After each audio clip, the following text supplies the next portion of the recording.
So hey guys, welcome to Clear and Crisp Coding, and in this video we would be discussing the solution of Codeforce's educational round 91, which was rated for Div 2, but unfortunately, as you all would be knowing what happened, and it is unrated.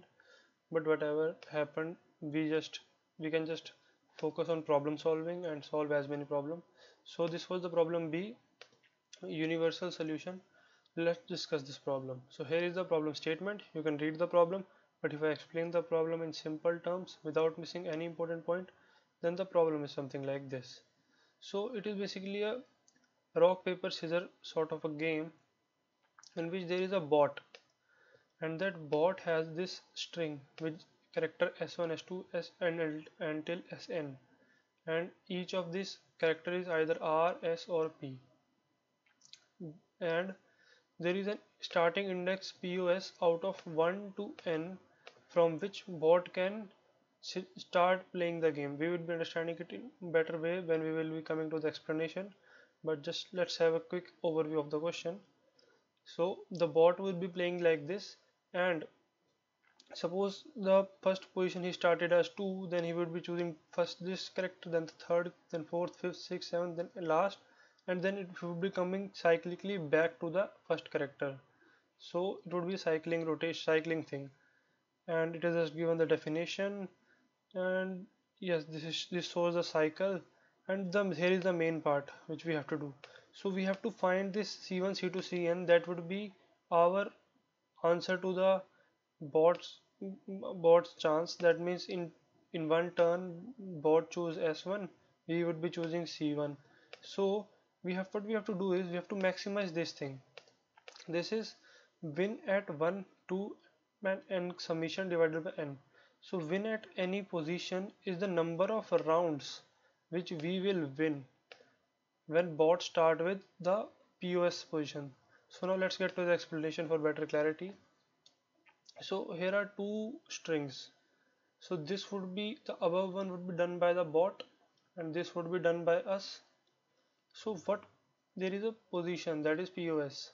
So suppose that POS is 2, then in the first round the bot will use this S2, in second he will use S3, fourth S4, in third S4, in fourth S5, and in fifth, due to the cyclic shift, the bot will use S1. Okay, so this was it, and in all of these cyclic rotation, we would be having this same string. So that means in the first one, in front of s2 we will be placing c1, we will be placing c2, we will be placing c3, we will be placing c4, we will be placing c5. So for POS equal to 2, this all would be happening. So in front of 2 we would be placing 1, 3, 2, similarly, like, and so on. So now let's just generalize this thing, which is currently we are only able to see for POS equal to 2. So for POS equal to 3, what will happen is that the bot will start with 3, 4, 5, and then cyclic to 1 and 2, and we will be always choosing c1, c2, c3, c4 and c5.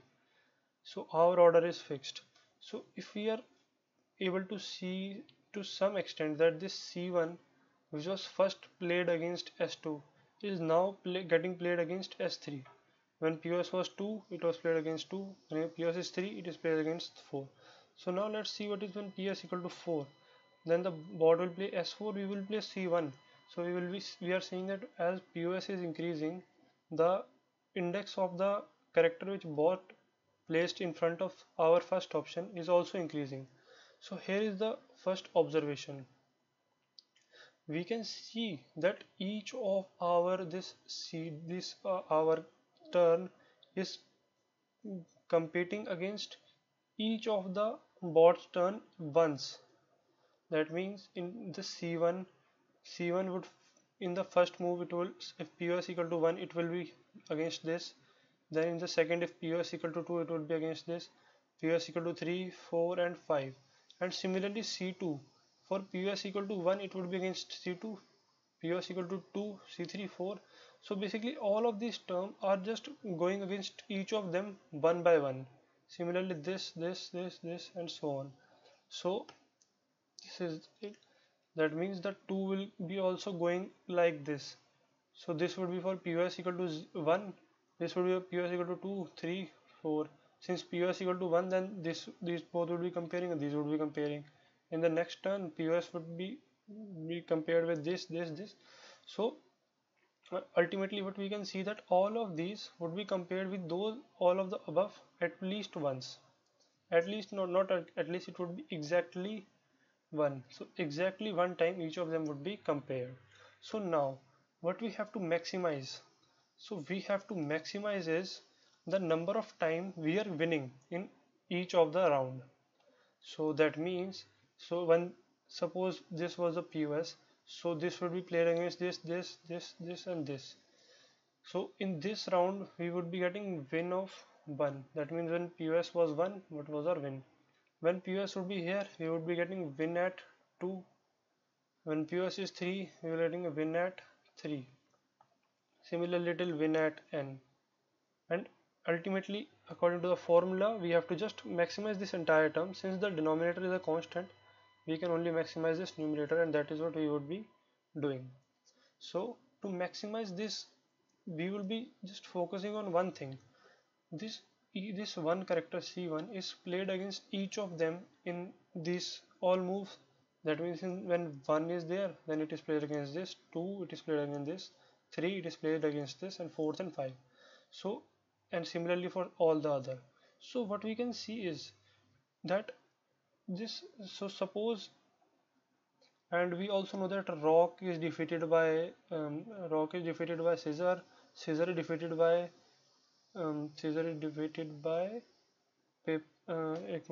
just forgot the order which was.